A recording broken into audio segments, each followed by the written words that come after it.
Binitbit ako ng kasintahan ko sa isang itim na laboratorio. Si EZQ ang may-ari ng apartment na pinagtakasan ko. Noong umiiyak ang kasintahan ko. Paumanhin, kailangan kitang ipagpalit para sa buhay ng kapatid ko, sabi niya habang ngumingisi. Tapos ka na ba? Mahal kong kapatid, uhaw na uhaw ako sa dugo, humihingi ng kamatayan. Ngunit nagulat ang kapatid ko. Sinabi ng kasintahan ko na bibigyan niya ako ng sorpresa para ipagdiwang ang aming engagement. Piniringan niya ang mga mata ko at dinala ako sa isang pribadong eroplano. May romantikong kapaligiran. Ang amoy ng champagne at ang tamis nito ay nagpaikot-ikot sa akin sa kaligayahan na kanyang nilikha. Kinabukasan, nagising ako. Natagpuan ko ang sarili kong nakahiga sa malamig na kama. Oh, ano ito? Nasaan ito? Paano ako nagapos? Sinubukan kong bumangon. Ngunit naramdaman kong napakahina ko, nahihirapan akong iangat ang braso ko. Ang mga luha ni Suyu ay tumulo sa aking kamay.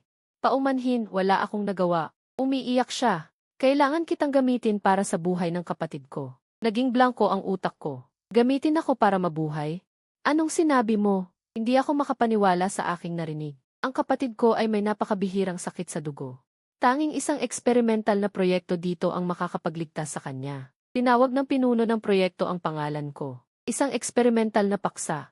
Isang masamang pakiramdam ang sumagi sa aking isipan. Sino ang pinuno? Bakit ako kailangan? Mahigpit na umuso si Suyu, hindi makatingin sa akin. Sa puntong ito, ang otomatikong pinto ng silid ay tahimik na bumukas. Bawat hakbang ng takong ay parang tumatapak sa tibok ng puso ko. Isang babae na nakasuot ng puting lab coat ang pumasok.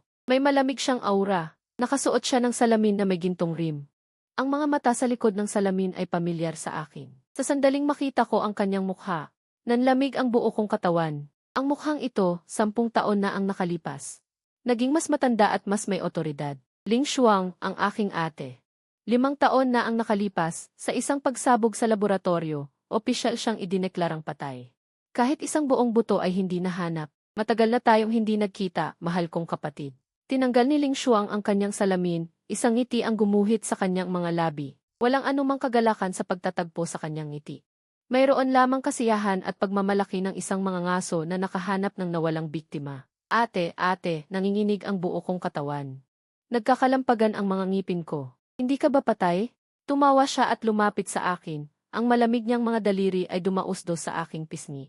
Paano ko gugustuhin mamatay? Kung mamatay ako, sino ang magpoprotekta sa iyo? Ang pinakamahalagang kayamanan sa mundo. Ang kanyang mga daliri ay tumigil sa aking mga kamay. Isa akong pianista. Ang mga kamay na ito ang aking lahat. Ito rin ang mga kasangkapan na naging sandalan ko para mabuhay pagkatapos kong tumakas sa kanya. 5 taon na. Kapatid, ang boses ni Ling Shuang ay banayad, ngunit may nakakakilabot na kahulugan. Natabunan ako ng takot. Nahirapan akong makataka sa nakakasakal niyang kontrol. Akala ko, nabigyan ako ng bagong buhay nitong 5 taon. Naging mayroon akong pag-ibig at karera. Hindi ko inasahan na ang aking kasintahan mismo ang magbabalik sa akin sa kulungan. Hindi mo sinabing mahal mo ako, Ali? Tulungan mo ako para na rin sa 2 taon nating relasyon. Naluhod si Suyu sa tabi ng kama at umiyak. Tinitingnan ko siya at para sa akin ay napakakatawa-tawa. Suyu, ang tinatawag mong relasyon ay ang pagkakakulong sa akin dito. Nanlamig ang mukha ni Suyu. Nasasabi ka lang, ano ang alam mo?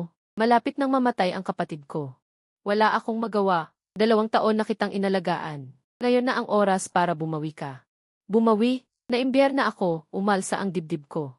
Lahat ng perang kinita ko ay ibinigay ko sa iyo. Binilhan kita ng bahay at kotse. Ano pa ang gusto mong ibawi ko? Nanlamig ang mukha ni Ling Shuang. Tiningnan niya si Suyu mula sa itaas na parang tinitingnan ang isang ipis. Sinabi mong inalagaan mo siya ng 2 taon. Natigilan si Suyu sa kanyang aura. Nagkakautal-utal siyang nagsabi. Naling, inalagaan ko siya. Tumahimik ka na. Dahan-dahang itinaas ni Ling Shuang ang kanyang kamay. Si Suyu ay umatras, ngunit hindi sa mukha niya napunta ang kamay ni Ling Shuang, kundi sa buhok ko, na malumanay niyang hinahaplos. Ang kapatid ko, mula noong bata pa siya, kahit isang hibla ng buhok ay mahalaga. Ang mga ginagamit niya, ang mga sinusuot niya, ang mga kinakain niya. Lahat ay nangunguna sa mundo. Ginamit mo ang mga basura sa merkado para sa kanya ng 2 taon, at naglakas loob ka pang sabihin na inalagaan mo siya. Naging malamig ang tono ni Ling Shuang. Karapat-dapat ka ba? Nawala sa sarili si Suyu. Nalugmok sa lupa, lalo pang lumala ang takot ko. Noon, may isang hardinero na nag-aayos ng mga rosas sa bahay. Hindi niya naputol ng maayos ang mga tinik at aksidenteng natusok ang daliri ko. Pinagpalo ng kapatid ko ang hardinero sa rose garden. Pinagmuyan niya ang lahat ng tinik ng rosas ng isa-isa gamit ang kanyang ngipin. Ang bibig ng hardinero ay puno ng dugo. Matapos ang mga sugat, humiling ako, "Ate, please, pakawalan mo na ako." "Pera, kaya kong ibigay sa iyo ang pera. Maghahanap pa ako ng pera. Kikita ako ng malaking pera para sa iyo." Nagmamakaawa ako. Ngumiti si Ling Shuang. Sumaludo siya, halos tumikit ang dulo ng kanyang ilong sa akin. "Pera. Ali, lahat ng mayroon ka ngayon, kasama na ang iyong kumpanya. Ang pinakamalaking shareholder sa likod nito ay ako." Biglang lumubog ang puso ko sa kawalan. Hinayaan kitang makatakas ng 5 taon. Hinayaan kitang magsaya sa labas ng 5 taon. Dapat ka nang umuwi. Tumayo si Ling Shuang. Sa halip na ang kapayapaan bago ang bagyo, "Suyu, magaling ang ginawa mo." Sinabi niya kay Suyu na nasa lupa. "Aayusin ko ang operasyon ng iyong kapatid. Maaari ka nang umalis ngayon." Tila naluwagan si Suyu. Tumakbo siya palabas ng silid. Nagtanong ako ng may pagsubok, "Ate, hindi ka naman patay. Bakit hindi mo ako hinanap?" Tumawa ng malamig si Ling Shuang. "Hinanap ka? Para makatakas ka na naman sa akin, Ali. Binigyan kita ng kalayaan, ikaw ang hindi marunong magpahalaga. Masyadong mapanganib ang mundo sa labas. Tingnan mo, isang babaeng kung sino-sino lang. Nagawang paikutin kanya." Lumakad siya patungo sa isang sulok ng silid, kung saan may tahimik na nakatayo ang isang purong puting piano. "Halika, patugtugin mo para sa akin." Utos niya. Hawak ang piano, paborito kong pakinggan kang tumugtog. Nagtatagalog ako, mariin kong iniling ang aking ulo. Ang kantang iyon ay ang bangungot ng aking pagkabata. Sa bawat pagkakamali ko sa pagtugtog, tinatamaan ako ng kapatid ko sa palad gamit ang kanyang singsing hanggang mamula ito. Sinabi niya, "Ang perpekto lang ang karapat-dapat sa mga kamay na ito." Nang makita niyang lumalaban ako, nagpakita ng bahagyang pagkadismaya sa mga mata ni Ling Shuang. Mukhang 5 taon ng pagpabaya ay nagawa mong makalimutan ang mga patakaran. Naglakad siya patungo sa control panel at pinindot ang isang pindutan at bigla. Isang malakas na kuryente ang dumaloy mula sa metal na bahagi ng aking pulso, tumago sa buong katawan ko. Hindi ko mapigilang umungol, ang matinding sakit ng naninigas na kalamnan ay halos magpatanga sa aking ngipin. "Tutugtog ka o hindi?" Malamig na tanong ni Ling Shuang. Sa gitna ng matinding sakit, tila bumalik ako sa ginintoang panahon, sa lumiliwanag na mundo. Ang mundong iyon na ako at siya lang ang nandun. Tutugtog ako, ibinungisngis ko mula sa aking mga ngipin. Natigil ang kuryente. 2 mananaliksik na nakasuot ng puting lab coat ang pumasok at tinanggal ang kadena. Tinulungan nila akong makapunta sa piano. Nanginginig ang aking mga kamay. Tumugtog ako, ang bawat nota ay puno ng pighati. Buong katawan ko ay basang-basa ng malamig na pawis. "Magaling," tumango si Ling Shuang, kontento. "Mukhang hindi ka pa nakakalimot." Pero biglang nagbago ang kanyang tindig. Naging malalim ang kanyang tingin. "Mali ang iyong emosyon. Ang kantang ito ay dapat na may pagmamalaki, kapangyarihan at karangyaan. Ngunit ang tinutugtog mo ay takot at galit." Tumayo si Ling Shuang at lumapit sa akin. "Ali, galit ka ba sa akin?" Nakayuko ako, hindi makatingin sa kanya. Hinawakan ni Ling Shuang ang aking baba at pinilit akong itaas ang aking ulo. Tinitigan niya ako. Sagot, sabay pumikit ako. "Magaling. Ang pagkakaroon ng galit ay nagpapatunay na ikaw ay buhay pa." Ngumiti siya, isang ngiti na malupit at malambing. "Mukhang kailangan kitang tulungang mahanap ang tamang emosyon." Kinuha ni Ling Shuang ang isang maliit na remote mula sa kanyang bulsa. May isang pulang pindutan lang ito. Ito ang controller. Mula ngayon, kapag naramdaman kong mali ang iyong emosyon, pindutin ko ito hanggang sa mailabas mo ang emosyon na gusto ko. Bulong niya sa aking tainga. "Ngayon, magsisimula ulit tayo." Tinitigan ko ang pulang pindutan sa ilalim ng kanyang mga daliri, nanginginig sa takot. Sa mga sumunod na araw, nabuhay ako sa tunay na impyerno. Mukhang ang pagpapahirap sa akin ang tanging kasiyahan ni Ling Shuang. Araw-araw, pinatutugtog niya sa akin ang iba't ibang mahihirap na piyesa sa piano, mula Chopin hanggang Rachmaninoff, mula classical hanggang modern. Mayroon lamang siyang isang pamantayan, ang kanyang tinatawag na tamang damdamin. Basta't may bahid ng kalungkutan sa aking musika. Paglaban o kawalan ng pag-asa, walang pag-aalinlangan na pipindutin niya ang pulang pindutan. Ang malakas na kuryente ay paulit-ulit na dumadaloy sa aking katawan. Sa umpisa, sumisigaw pa ako. Ngunit pagkatapos, unti-unti na akong nawala ng pakiramdam.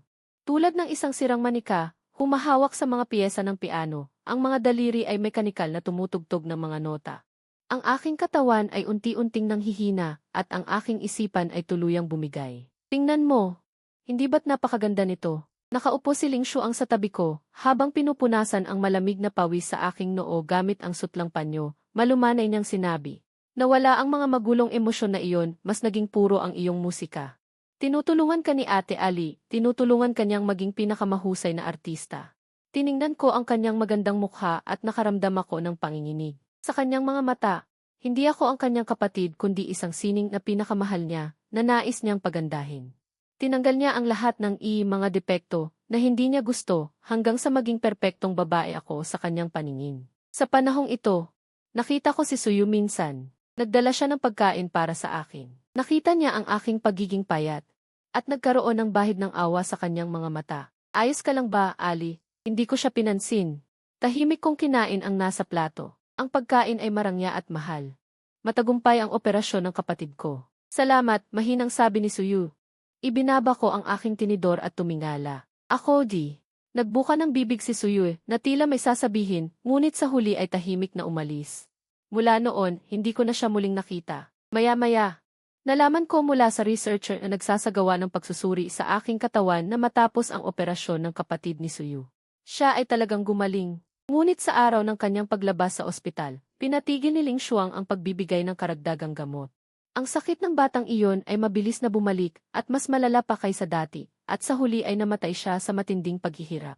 Dahil hindi na niya kinaya ang pagkawala, nawala sa katinuan si Suyu at dinala sa rehabilitation area dito. Tinanong ko ang researcher kung ano ang rehabilitation area. Umiwas siya ng tingin. Sinabi niya na ito ay isang lugar para sa mga pasyenteng may mga mental instability. Ngunit sa kanyang takot na mga mata, naintindihan ko na hindi ito magandang lugar. Sa pinakamalupit na paraan, ipinarating ni Ling Shuang sa akin ang kahulugan ng pagtataksil sa kanya. Nais niyang iparamdam sa akin na siya lamang ang sa mundo na maaaring magpasya ng aking kapalaran at ng buhay at kamatayan ng lahat ng nasa paligid ko. Ang takot ay pansamantala akong nagpasuko. Nagsimula akong tumugtog ayon sa kanyang kagustuhan, sinisikap na gayahin ang karangyaan at dominasyon na kanyang hinahangad. Gumagaling na ang pag-arte ko. Masama na halos maniwala na ako mismo na nagugustuhan ko ang buhay na nakakulong. Natutuwa si Ling Shuang dito. Hindi na niya madalas ginagamit ang makina at minsan binibigyan ako ng kalayaan. Halimbawa, pinapayagan akong magbasa sa silid o maglakad sa bubong na hardin ng laboratorio kasama siya. Iyon ang unang beses na nakita ko ang buong medical facility. Ito ay isang malaking puting gusali sa isang liblib na isla sa karagatang Pasipiko, parang isang kuta na nakahiwalay sa mundo. Naliligiran ito ng malalawak na karagatan na maganda ngunit nangangahulugang hindi malagpas ang hangganan. Ang hardin ay puno ng iba't ibang kakaibang bulaklak at halaman. Malinis ang hangin, mainit ang araw. Gusto mo ba dito? Nakatayo si Ling Shuang sa tabi ko, inaayos ang buhok ko na nagulo ng hangin sa dagat. Tumango ako. Lahat dito ay inihanda para sa iyo. Binuksan ni Ling Shuang ang kanyang mga braso, tila yayakapin ang buong mundo. Dito, walang dumi at panganib mula sa labas, walang pagtataksil at panluloko. Tayo lang, Ali. Maaari tayong magkasama magpakailanman. Nakita ko ang nagniningas na kislap sa kanyang mga mata, malamig ang aking puso. Magpakailanman. Hindi. Mas gugustuhin ko pang mamatay kaysa makasama siya rito sa napakagandang libingan ng magpakailanman. Kailangan kong makatakas. Nagsimula akong tahimik na magmasid at mangalap ng impormasyon. Araw-araw, ang nag-check ng aking katawan ay isang batang doktor na nagngangalang Chen Qi. Siya ay nakasuot ng itim na salamin at palaging tahimik at seryoso. Ngunit may nakatagong bahid ng awa sa kanyang mga mata na hindi dapat nandito. Nagpa siya akong hanapin ang kanyang tulong. Isang araw, sa routine check-up, sinadya kong hindi gamitin ng maayos ang aking kanang pulso na nagpapalala sa pinsala. Masakit. Si Chen Qi ang naggamot sa aking sugat. Sabi niya, soft tissue contusion lang. Magiging ayos lang pagkatapos ng ilang araw na pahinga. Sanay niyang nilagyan ng gamot ang aking sugat at binalutan. Dr. Chen, mahina kong sabi. Mahalaga sa akin ang aking kamay. Natigilan ang mga kamay ni Chen Qi. Hindi siya nagsalita. Kapag napinsala ang mga kamay na ito, hindi na ba ako magiging mahalaga sa ate? Sinubukan kong tanungin. Tumingala si Chen Qi. May bahid ng emosyon sa kanyang mga mata sa likod ng salamin. Mabilis niyang tiningnan ang security camera sa pintuan. Pagkatapos ay ibinaba niya ang kanyang boses at sinabing, hindi ka isang kasangkapan. Pagkatapos sabihin iyon, kinuha niya ang gamot at nagmadaling umalis. Kahit isang salita lang iyon. Sapat na iyon. Naawa siya sa akin. Mula noon, sinimulan kong lapitan si Chen Qi. Nakipag-usap ako sa kanya tungkol sa medisina at nagtanong tungkol sa mga issue sa paggaling ng katawan. Napatugtog din ako ng ilang tahimik na classical music na gusto niya. Tahimik pa rin si Chenki, ngunit hindi na siya umiiwas sa aking tingin tulad ng dati. Sa kanyang paningin, mula sa isang minomonitor na eksperimental na paksa, naging isang buhay na tao na maaaring makipag-usap. Sa wakas ay dumating ang pagkakataon. Isang gabi, biglang tumunog ang alarm system ng base. Tuloy-tuloy ang pagkurap ng pulang ilaw ng babala. Ang nakakabinging tunog ng alarma ay umalinggaw sa buong gusali. Pagkatapos matanggap ni Ling Shuang ang isang tawag. Nagmamadali siyang nagsabi sa akin, manatili ka sa kwarto, huwag kang aalis. Umalis siya kasama ang 2 security personnel. Ito na ang pagkakataon ko, kaya agad kong pinindot ang emergency button sa tabi ng kama. Maya-maya, dumating si Chenki na may dalang gamot. Anong nangyari? Nervous niyang tanong. Sumasakit ang puso ko, nahihirapan akong huminga. Hinawakan ko ang dibdib ko, nagkukunwaring nahihirapan. Agad namang kumuha si Chenki ng stethoscope para suriin ako. Huwag ka nang magkunwari, sabi niya ng mahina matapos makinig. Normal ang tibok ng puso mo. Binaba ko ang kamay ko at tiningnan siya. Nagmamakaawa akong sinabi, Chen, ayaw mo rin naman sigurong mabuhay ng nakakulong dito, di ba? Tumakas tayo. Kaya kitang bigyan ng maraming pera, sobra-sobra na hindi mo mauubos habang buhay. Pero binawi ni Chenki ang kamay niya, namutla. Nabaliw ka na ba? Kung mahuli tayo ni Elin, mamamatay tayong lahat. Ano nang pinagkaiba natin sa patay ngayon? Hindi ba't nagsasalim ang konsensya mo sa tuwing nakikita mong ginagamit silang mga ginyapig araw-araw? Nag-aral ka ng medisina para magligtas ng buhay, o para tulungan ang isang baliw na lumikha ng mga halimaw? Nanginginig ang labi ni Chenki. Hindi siya makapagsalita. Alam kong may sakit din ang kapatid mo at kailangan niya ang gamot dito. Pero naisip mo na ba na kaya niyang iligtas ang kapatid mo, kaya niya rin itong sirain anumang oras? Tulad ng kapatid ni Suyu, talaga bang mapagkakatiwalaan mo ang buhay ng kapatid mo sa kamay ng ganung tao?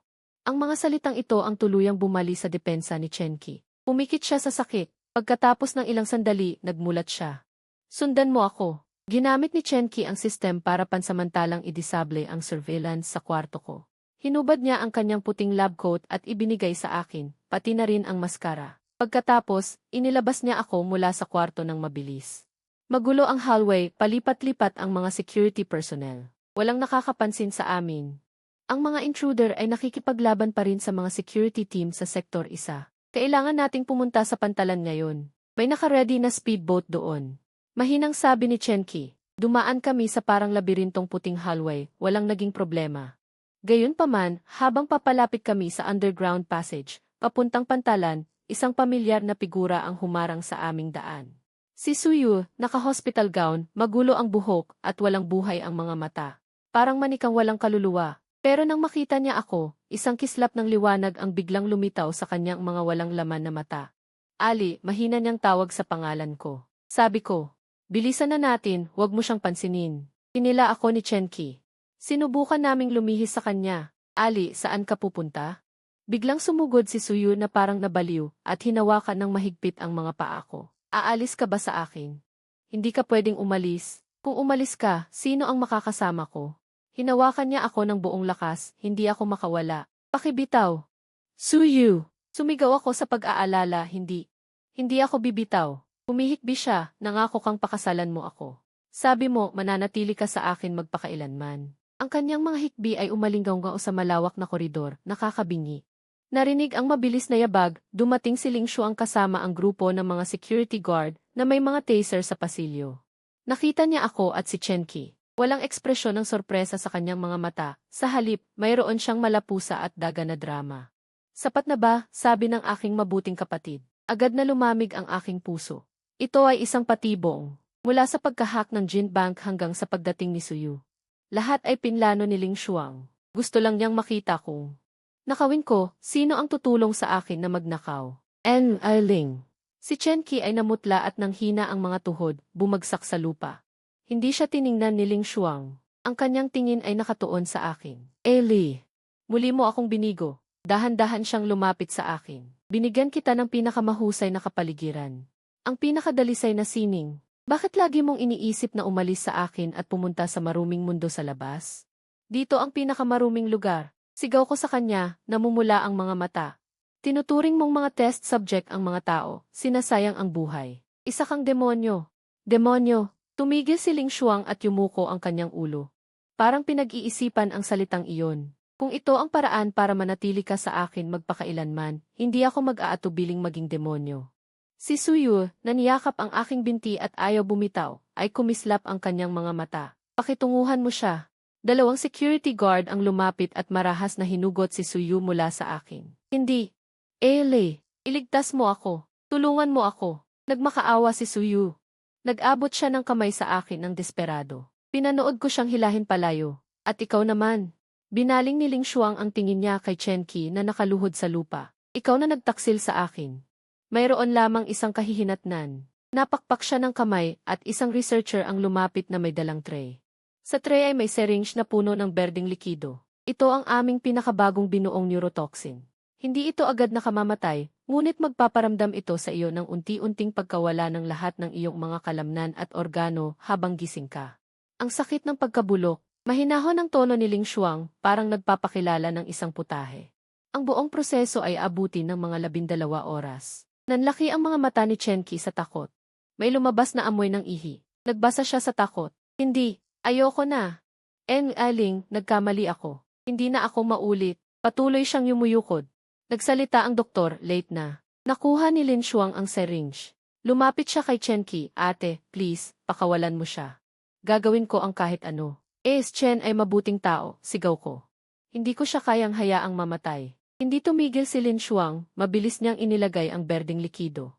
Sa lig ni Chen Qi, napasigaw si Chen Qi at nanginginig ang katawan niya. Nabulok ang kanyang balat, tumingin ako palayo, hindi ko na kinaya.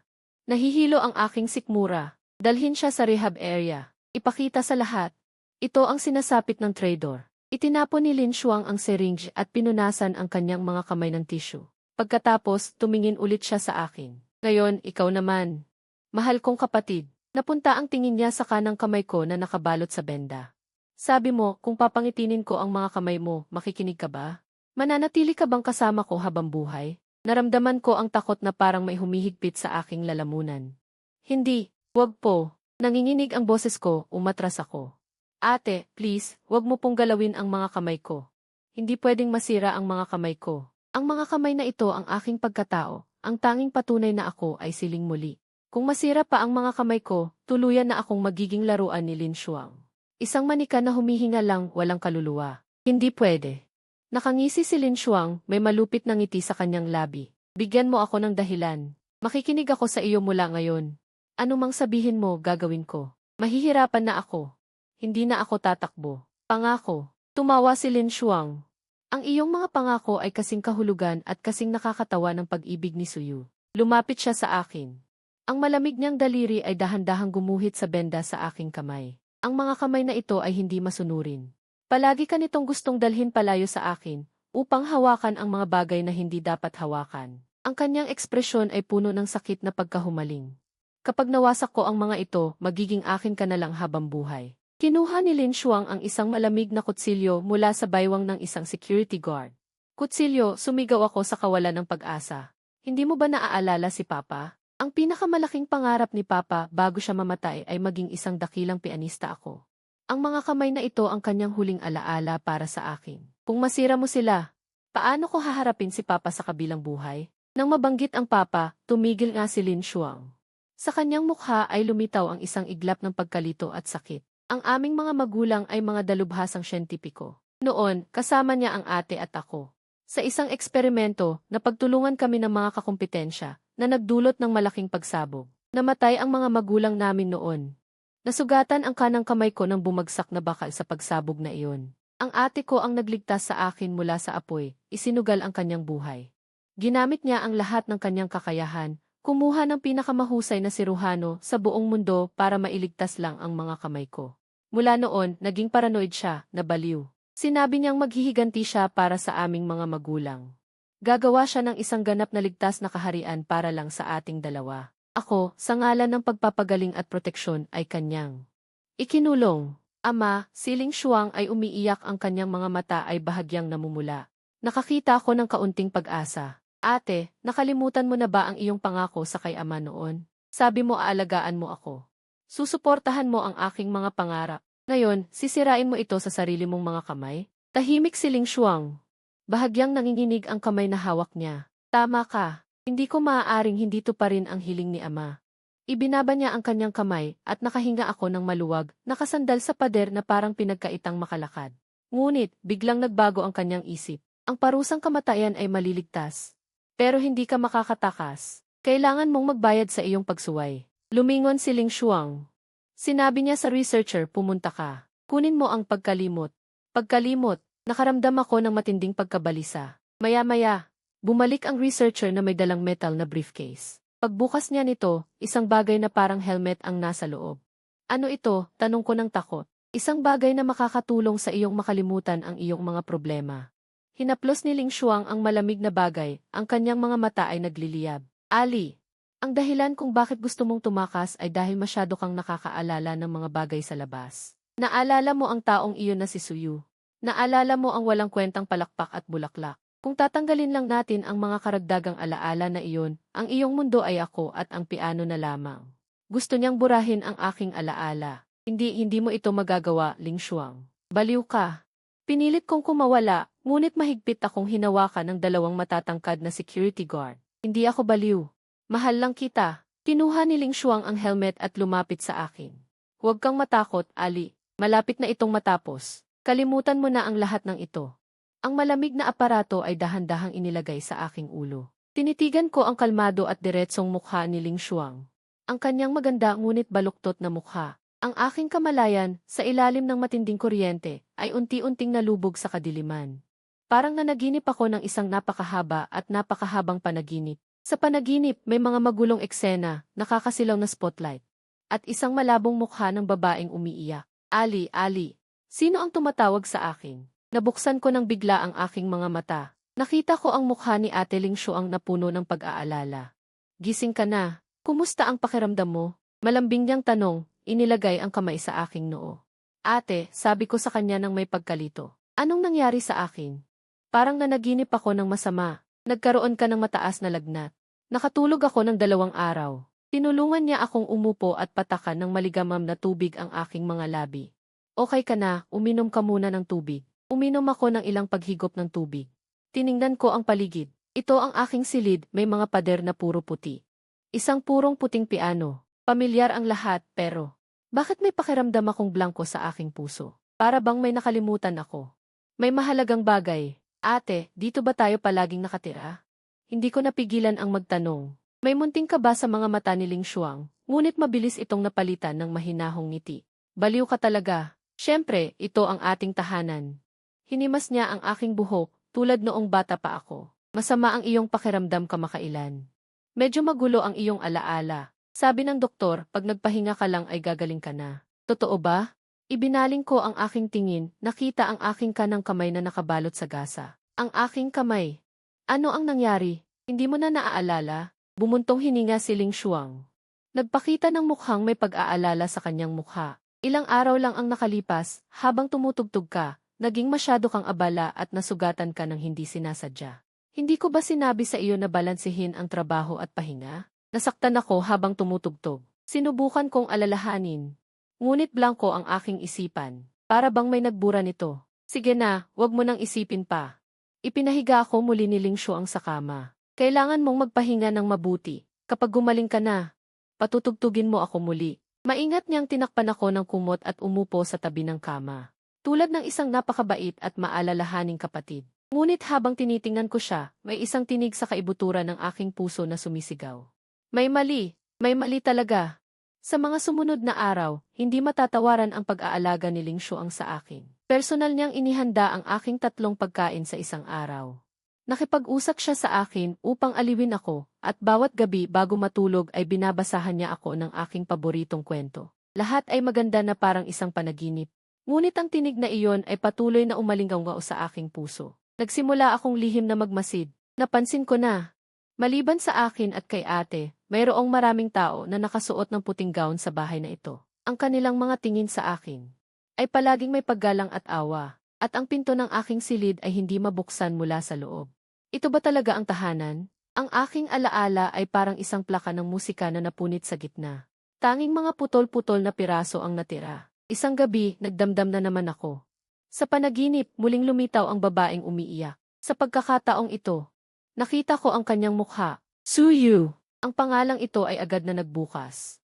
Ang aking naguguluhang alaala. Naalala ko na, regalo sa kasal. Pribadong eroplano, malamig na laboratorio, ang sugat sa aking pulso, at ang malamig na salita ni Ling Xuang. Kapag natanggal ang mga hindi kinakailangang alaala na ito, ikaw at ang piano na lang ang matitira sa mundo mo. Napatayo ako bigla sa kama. Pinagpapawisan ako ng malamig. Pala, lahat ng lambing at kabutihan na ito ay pawang kasinungalingan. Hindi sinira ni Ling Xuang ang mga kamay ko. Sa halip, sa mas malupit na paraan, winasak niya ang aking mga alaala, ang aking nakaraan.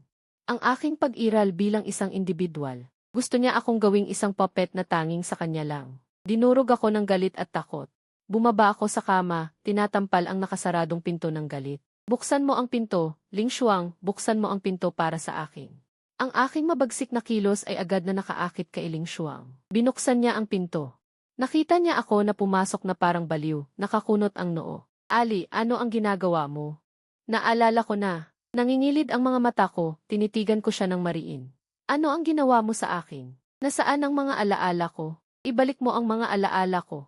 Biglang nanlamig ang mukha ni Ling Xuang. Mukhang masyadong mahina ang dosage ng pagpapalimot. Ikaw na demonyo. Sumugod ako, gusto kong sakalin siya, ngunit napigilan ako ng mga security guard sa likuran niya. Nahulog ako sa sahig. Bitawan niyo ako, bitawan niyo ako. Nagpupumiglas ako ng todo, ngunit walang silbi. Lumapit si Ling Xuang sa akin. Lumuhod siya at pinunasan ang pawis at luha sa aking mukha gamit ang tissue. Ali, bakit hindi mo maintindihan? Ang mga alaala na iyon ay magdudulot lang sa iyo ng sakit. Kalimutan mo na. Ito ay mabuti para sa iyo, para sa ating lahat. Naging mahinahon ang kanyang tinig. Ngunit hindi ito nakapagpakalma sa akin. Ayoko. Nag-iisip ako. Kahit masakit man iyon, iyon pa rin ang aking buhay. Wala kang karapatang kunin iyon. Karapatan? Tumawa si Ling Xuang. Ang kanyang tawa ay puno ng paghamak at awa. Sa isla na ito, ako ang karapatan. Tumayo siya. Inutos niya sa mga security guard na dalhin ako sa treatment room. Taasan ang dosage. Hindi. Ang aking desperadong sigaw ay umalinggaw sa malamig na pasilyo. Nang muling isinabit ang malamig na helmet sa aking ulo dahil sa matinding takot at galit. Nagdulot ito ng malakas na stress response. Nagpasimula akong manginig, bumula ang bibig, at mabilis na tumaas ang tibok ng puso at presyon ng dugo. Lahat ng vital signs ay nagpakita ng mga mapanganib na signal. Ano ang nangyayari? Nagpakita ng pagkaalarma sa mukha ni Ling Xuang. Ilmaling, ang kanyang utak ay nagpakita ng malakas na pagtutol sa forgetfulness program. Kung magpapatuloy tayo, maaari siyang maging komatos. Isang researcher ang nag-ulat. Pinanood ni Ling Xuang ang mga data ng vital signs. Napatuloy na nag-aalarma sa monitor at tumingin sa naghihirap na mukha. May bakas na pag-aalinlangan sa kanyang mukha. Sa huli, nagisi siya at pinahinto ang programa. Nailigtas ako mula sa bingit ng kamatayan. Ngunit mula noon, ako ay naging tahimik. Hindi kumakain, hindi umiinom. Tulad ng isang walang buhay na eskultura, naupo sa tabi ng bintana araw man o gabi, nakatingin sa walang hanggang dagat sa labas.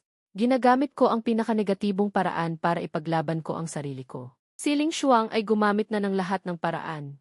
Naghanda siya ng paborito kong pagkain. Binasa niya sa akin ang paborito kong libro. Pero kahit anong gawin niya, wala akong naging reaksyon. Ali, ano ba talaga ang gusto mo? Isang linggo ang lumipas, naubos na ang pasensya ni Ling Xuang. Sumabog siya sa harap ko. Hindi ko maintindihan ang sinasabi niya. Nakatingin lang ako sa kanya na walang buhay. Maliban kung, papatayin mo ako. Nanginginig ang katawan ni Ling Xuang. Ano ang sinasabi mo? O kaya, palayain mo ako. Impossible. Tumanggi siya ng hindi nag-iisip. Hindi na kita papayagan na umalis pa. Kung ganoon, patayin mo na lang ako. Kalmado kong inulit, nakipag-deadlock kami. Hindi na naglakas loob si Ling Xuang na gamitin muli sa akin ang memory erasing program. Dahil natatakot siya na baka maging komatos o bobo na talaga ako. Hindi rin siya makakalapit sa akin gamit ang karahasan dahil ginamit ko ang pagtanggi sa pagkain bilang pananakot sa kanya.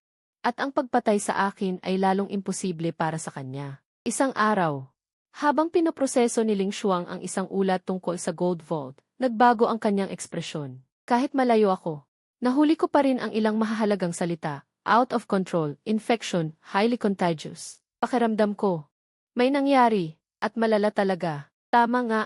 Mula noon, naging tensyonado ang kapaligiran sa Area 1. Mabilis na naglalakad ang mga researcher na naka-protective suits.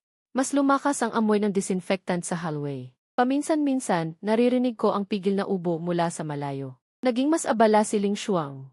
Mas kaunti na ang oras niya sa kwarto ko, at mas naging seryoso ang ekspresyon niya. Ito na marahil ang pagkakataon na hinihintay ko.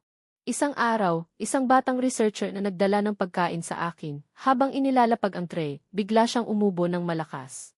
Agad niyang tinakpan ang bibig niya, pero may tumalsik na isang patak ng dugo sa puting-puting tablecloth. Nakakasilaw na kulay pula. Nagulat siyang tumingin, mabilis na pinunasan ang dugo gamit ang tissue, at nagmamadaling lumabas ng kwarto. Tiningnan ko ang pulang mansa sa tablecloth. Hindi makontrol ang bilis ng tibok ng puso ko. Virus. Ang nawala ng kontrol sa Area 1 Gene Bank ay isang virus. Ang virus na ito ay nagsisimula ng kumalat sa mga empleyado. Gusto kong mahawaan ng virus na ito. Sa ganitong paraan lang ako makakaalpas sa kontrol ni Ling Shuang. Kung magkasakit ako ng malala na tanging ang mundo sa labas ang makakapagligtas sa akin. Mapipilitan kaya siyang pakawalan ako para iligtas ang buhay ko. Kahit hindi niya ako pakawalan, mas gugustuhin ko pang mamatay sa sakit kaysa mabuhay na parang isang hangal na anino. Nagsimula akong maghanap ng pagkakataon para mahawa. Sadyang inibagsak ko ang tray ng pagkain, ginamit ang dahilan na kailangan linisin ang kwarto.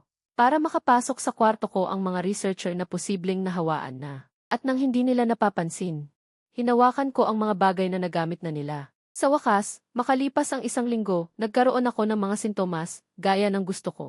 Nagkaroon ako ng lagnat, ubo, at hirap sa paghinga. Nang umubo ako ng unang dugo, alam kong nagtagumpay ako. Nagulat ba si Ling Shuang nang makita siyang umubo ng dugo? Hinampas niya ako papalapit. Aris, anong nangyayari sa iyo? Ate, tumingin ako sa kanya ng mahina. Parang nagkasakit ako. Mga medikal na tauhan, lahat ng mapagkukunan ng medisina ay pinakilos. Inilipat ako sa pinakamataas na antas ng isolation ward. Iba't ibang advanced na bagay ang nakakabit sa akin. Patuloy na sinusubaybayan ang aking vital signs. Si Ling Shuang ay nasa labas ng isolation ward. Sa pamamagitan ng bintana ng salamin, tinitingnan niya ako, puno ng pulang ugat ang kanyang mga mata. Ito ang unang pagkakataon sa harap ko. Nagpakita siya ng ganito kadaling masira at walang magawang itsura. Kumusta na? Nalaman na ba ang pagsusuri ng virus? Tumatakbo siya sa grupo ng mga nangungunang virologist at doktor. Pinakain ko kayo ng maraming taon, hindi para dito kayo walang magawa. Isang matandang eksperto ang sumagot ng may pag-aalangan. Maling, ito ay isang bagong uri ng recombinant virus. Tinawag namin itong E-culture. Napakabilis ng incubation period nito at napakadaling mahawa. At ito ay unang umaatake sa immune system ng tao. Sa ngayon, wala pa kaming nakikitang anumang epektibong solusyon sa paggamot. Mga walang kwenta. Sinipa ni Ling Shuang ang isang pader sa tabi niya. Kung hindi ninyo mahanap, patuloy kayong maghanap. Sa loob ng 24 oras. Kung wala pa kayong solusyon, lahat kayo ay makikipaglibing sa aking kapatid. Gayunpaman, ang aking kondisyon ay mabilis na lumalala. Mataas ang aking lagnat, may malubhang fibrosis sa baga. Mas nahihirapan akong huminga at nagpapakita na ng mga senyales ng organ failure. Alam ko, hindi na ako magtatagal. Pero hindi ako natatakot. Ang kamatayan ay maaaring isang pahinga para sa akin. Noong gabing iyon, sinumot ni Ling Shuang ang mabigat na protective suit at pumasok sa aking kwarto. Umupo siya sa tabi ng aking kama. Tinanggal niya ang protective mask, inilalantad ang kanyang pagod na mukha. Aris, hinawakan niya ang aking malamig na kamay. Sobrang garalgal ng kanyang boses. Bakit mo ginawa ito? Sadyang nahawa ka ba? Hindi ko itinanggi. Tahimik ko lang siyang tiningnan. Bakit? Umagos ang luha ni Ling Shuang. Gusto mo na ba akong iwan ng ganito? Kahit na isugal mo ang iyong buhay para bantaan ako. Hirap na hirap akong binigkas ang isang salita. Nayanig ang katawan ni Ling Shuang. Sumandal siya sa tabi ng aking kama at umiyak ng malakas. Paumanhin, Aris, paumanhin. Ako ang nagkamali, ate. Hindi ko dapat kinulong ka. Hindi ko dapat binura ang iyong alaala. Gusto ko lang matakot. Natatakot akong mawala ka. Simula noong pumanaw sina mama at papa. Ikaw na lang ang natira sa akin sa mundong ito. Ikaw ang lahat sa akin. Ikaw ang tanging kahulugan ng aking pagkabuhay. Inakala ko na kung poprotektahan lang kita at ilalayo ka sa lahat ng panganib. Magkasama tayong mananatili magpakailanman. Pero nagkamali ako. Ginawa kitang isang ibong nakakulong sa hawla. Sinira ko mismo ang mga pakpak mo. Ito ang unang pagkakataon na nakita ko ang napakalambot mong Ling Shuang. Maya-maya, tumingala si Ling Shuang at muling nagliliyab ang kabaliwan sa kanyang mga mata. hindi, may silbi pa. May paraan pa rin. Tumayo siya. May isa pang lugar sa mundo na maaaring magligtas sa iyo. Ang lugar na binanggit ni Ling Shuang. Ito ay isang biological research institution. Sila ay matalik na kaibigan ng aming mga magulang noong nabubuhay pa sila, isang propesor sa larangan ng genetic engineering, na nagtatag at ang tanging may kakayahang gumawa sa maikling panahon. Ang gamot ay nagsimula sa virus na. Ngunit para makarating doon, kailangan kong umalis sa liblib na islang ito. Umalis sa kanyang ospital. Tiningnan ako ni Ling Shuang, komplikado ang kanyang mga mata. Pagdadalamhati, pagpupumiglas, sakit.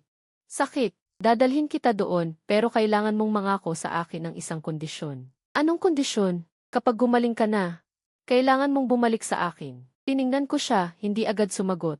Inisip ni Ling Shuang na nagdadalawang isip ako, at mabilis niyang sinabi, Ali, sumusumpa ako. Kapag bumalik ka, hindi na ako gagawa ng ganoon sa iyo tulad ng dati. Bibigyan kita ng kalayaan. Maaari kang pumunta kung saan mo gusto mag-concert. Hindi kita pipigilan, basta huwag mo akong iiwan muli. Ang kanyang postura ay bumaba hanggang sa alabo. Dahan-dahan kong ipinikit ang aking mga mata at tumango. Ngunit alam ko, ito ay isang panlilin lang lamang sa kanya. Si Ling Shuang na may matinding pagkontrol. Paano siya makakaalis ng totoo? Ngunit wala na rin akong pagpipilian. Kailangan kong mabuhay. Kailangan kong mabuhay lamang. Upang maparusahan balang araw ang lahat ng kasamaan niya at ng lahat sa isla. Kinabukasan, isang eroplanong may kumpletong kagamitang pang-medikal na pang-emerhensya ang lumapag sa tarmac ng ospital. Inilagay ako sa cargo hold. Isinakay ako sa eroplano. Si Ling Shuang, suot ang proteksyon na damit, ay personal na kasama. Sa sandaling lumipad ang eroplano, nakita ko sa bintana ang gusaling parang puting kuta. Palayo ng palayo sa akin, at sa huli ay naglaho sa pagitan ng dagat at langit. Wala akong kagalakan sa aking puso. Tanging bigat lamang, paalam, hawla ko. Ang proseso ng paggamot ay mahaba at masakit, ngunit sa pagsisikap ng isang nangungunang medical team, naganap talaga ang himala. Nagawa nila ang antidote para sa sculpture virus. Hindi lang ako nabuhay, nagkaroon pa ako ng permanenteng antibodies sa aking katawan. Naging nag-iisa sa mundo na immune sa virus ng diwa. Habang nagpapagaling ako, si Ling Shuang ay halos hindi umalis sa tabi ko. Tila nagbago siya, tinanggal ang kanyang pagiging dominante at pagiging obsesibo at naging banayad sa akin. Nag-aral pa siyang magluto para sa akin. Minsan, habang pinagmamasdan ko siyang nagluluto para sa akin sa paglubog ng araw. Magkakaroon ako ng maling akala na parang magkasintahan pa rin kami at nagmamahalan, ngunit alam ko sa aking puso. Ang lahat ng ito ay isang ilusyon. Sa kaarawan ni Chuyu, sinabi ni Ling Shuang sa akin, Eli, uwi na tayo. Sabi ko sa kanya, kalmado, sister, gusto ko munang umuwi sa Pilipinas para makita sila. Namumutla si Ling Shuang. Umuwi? Para saan? Wala na tayong kamag-anak doon. Gusto ko lang makita ang puntod ni na mama at papa. Nakahanap ako ng regalo na hindi niya matatanggihan at malapit na ring gumaling ang kamay ko. Gusto kong magsimulang tumugtog muli. Natahimik si Ling Shuang ng matagal at sa huli, pumayag din siya. Sige, sasamahan kita. Bumalik tayo sa lungsod na iyon. Nalilito na ako. Lahat ay pamilyar at estranghero. Mabilis na muling binuo ni Ling Shuang ang pinakamahusay na economic team para sa akin. Upang bigyan ng tamang pagkakataon ang aking pagbabalik, ang aking unang konsyerto ay nagkaroon ng pambihirang tagumpay. Nakaupo si Ling Shuang sa unang hanay ng mga manonood, basa ang kanyang mga mata, at may ngiti ng pagmamalaki at pagkamangha sa kanyang mukha. Sa sandaling iyon, halos naniniwala na ako na maaari na talaga tayong magsimula muli. Ngunit napansin ko na puno ng kanyang mga mata ang paligid ko. Ang aking driver, ang aking assistant, ang aking manager, sila ay nagtatrabaho para sa akin. Ngunit sa katunayan ay binabantayan nila ang bawat galaw ko 24 oras sa isang araw at nag-ulat sa kanya ng regular. Wala akong cellphone. Walang computer, walang paraan para makipag-ugnayan sa labas. Ang tinatawag na kalayaan ay tanging paglipat lamang mula sa isang isla sa dagat patungo sa isang mas malaking kulungan sa lungsod. Bumagsak muli ang aking puso sa malamig na desperasyon. Ngunit hindi ko ipinakita ang anumang abnormalidad. Nagpatuloy pa rin akong nagsasanay araw-araw, naghahanda para sa pagbabalik. Ngumiti ako kay Ling Shuang ng may pagmamahal. Ang huling laban ng aking pagbabalik sa buong mundo ay bago magsimula ang konsyerto. Sa pagdadahilan na kailangan ko ng ganap na katahimikan bago ang pagtatanghal, inanyayahan ko ang lahat, kabilang si Ling Shuang, papalabas ng aking pribadong lounge. Ito ang nag-iisang 10 minuto na nakuha ko para sa aking sarili sa loob ng ilang buwan. Mabilis kong binuksan ang mini communicator na nakatago sa kompartamento ng piano stool. Ito ang pinuno ng research institution, ang kaibigan ng aking mga magulang na si Professor Elmo, na lihim niyang ibinigay sa akin noong umalis ako sa ospital. Matagal na niyang napansin ang pagiging kakaiba ni Ling Xuang at naghihinala rin sa pag-iral ng kanyang mga tauhan. Sa nakalipas na mga buwan, ginamit ko ang mga konsyerto bilang palusot upang lihim na maipadala sa kanya ang lahat ng ebidensya ng mga krimen ng kanyang mga tauhan na alam ko sa pamamagitan ng communicator na ito. Ngayon na ang araw ng pagbawi. Pinindot ko ang buton sa communicator at ipinadala ang aking lokasyon. Pagkatapos gawin ito, kalmado kong inayos ang aking damit at naglakad palabas. Naghihintay si Ling Xuang sa labas ng pinto. Sinubukan niyang ayusin ang aking kurbata gaya ng dati. Umatras ako, umiiwas sa kanyang kamay. Isang bakas ng sakit ang lumitaw sa kanyang mukha. Eli, tumingin ka sa akin. Tapos na. Natigilan siya, tila hindi niya naintindihan ang ibig kong sabihin. Anong tapos na? Tayo, ikaw at ako, at ang mga tauhan mo. Tapos na ang lahat. Sa wakas, naunawaan ni Ling Xuang ang ibig sabihin ng isang buhay na puno ng kasinungalingan. Hindi makapaniwalang tumingin sa akin. Ikaw ang gumawa nito. Tumango ako. Bakit? Ang kanyang mga mata ay puno ng sakit. Binigay ko sa iyo ang lahat ng gusto mo. Kalayaan, karera, karangalan. Bakit mo pa gusto ang lahat? Hindi ito ang gusto ko. Ang gusto ko ay walang kasalanan. Walang kasinungalingan. Walang buhay na laging nakikipagkumpetensya at hindi mo maibigay iyon sa akin. Pumasok ang Interpol. Ang mga bodyguard ni Ling Xuang ay hindi makalaban. Ling Xuang, ikaw ay inaaresto dahil sa mga krimen laban sa sangkatauhan. Iligal na pakikipagkumpetensya, hindi tamang pananakit at marami pang ibang krimen. Hindi tiningnan ni Ling Xuang ang mga pulis. Ang kanyang mga mata ay nakatitig sa akin mula simula hanggang katapusan, puno ng pagkamuhi at pagkadismaya. Mayroon ding kaunting kabaliwan upang sirain ang lahat. Bigla, tumawa siya. Tumawa siya ng malungkot at desperado. Tapos na. Hindi. Eli, hanggat nabubuhay ako, hindi tayo magtatapos. Kinuha niya ang isang pilak na baril mula sa kanyang dibdib at itinutok ito sa aking kanang kamay. Kung gusto mong tumakas, sige, sisirain kita. Bago pa man niya pinindot ang gatilyo, isang bala ang tumama sa kanyang pulso. Nahulog ang baril. Si Ling Xuang, duguan ang pulso, ay napaluhod sa sakit. Ngunit ang kanyang mga mata ay nakatitig pa rin sa akin. Sumugod ang mga pulis at inaresto siya. Habang siya ay dinadala, si Ling Xuang ay tiningnan ako. Ling Li, isinusumpa kita. Isinusumpa ko na mabubuhay ka sa aking anino habang buhay. Si Ling Xuang ay hinatulan ng panghabang buhay na pagkakakulong. Ang mga kasalanan ng isang tindero ay ibinunyag sa publiko na nagulat sa pangyayari. Ang mga nakakulong na voluntaryo ay nailigtas. Ang mga kaugnay na mananaliksik ay nakatanggap din ng karampatang parusa. Ako, bilang mahalagang saksi sa kasong ito, ay naging usap-usapan sa publiko. Matapos mamuo ang lahat, binuwag ko ang aking management team. Nagpahayag ng pansamantalang pagretiro mula sa industriya ng aliwan. Ibinebenta ko ang aking ari-arian at mamahaling kotse, at idinonate ko ang lahat ng pera sa kawanggawa. Nag-iwan lamang ako ng sapat na pera para sa aking pamumuhay. Bumalik ako sa lungsod kung saan kami lumaki. Hindi na ako nagkaroon ng mga konsyerto. At bihira akong tumugtog ng mga komplikado at mapagmalaking piraso. Paminsan-minsan, sa isang maaraw na hapon, tumutugtog ako ng isang simpleng piraso para sa aking sarili. Kalmadong batch. Sa tuwing tumutugtog ako, naalala ko si Ling Xuang. Naalala ko ang kanyang nakakabaliw na pag-ibig, ang kanyang nakakalunod na kompetisyon, at ang kanyang huling sumpa. Naging matagumpay siya. Talagang nabubuhay ako sa kanyang anino habang buhay, ngunit malaya na ako. Sa isang araw na maaraw, natapos ko ang isang piraso at tumayo upang tingnan ang paso ng halaman sa bintana. Ang mga patak ng tubig ay tumulo sa mga dahon, kumikinang. Sa labas ng bintana, may mga ibong lumilipad sa bughaw na kalangitan, nag-iiwan ng bakas ng kalayaan. Nagpakita ako ng isang maluwag na ngiti. Matapos,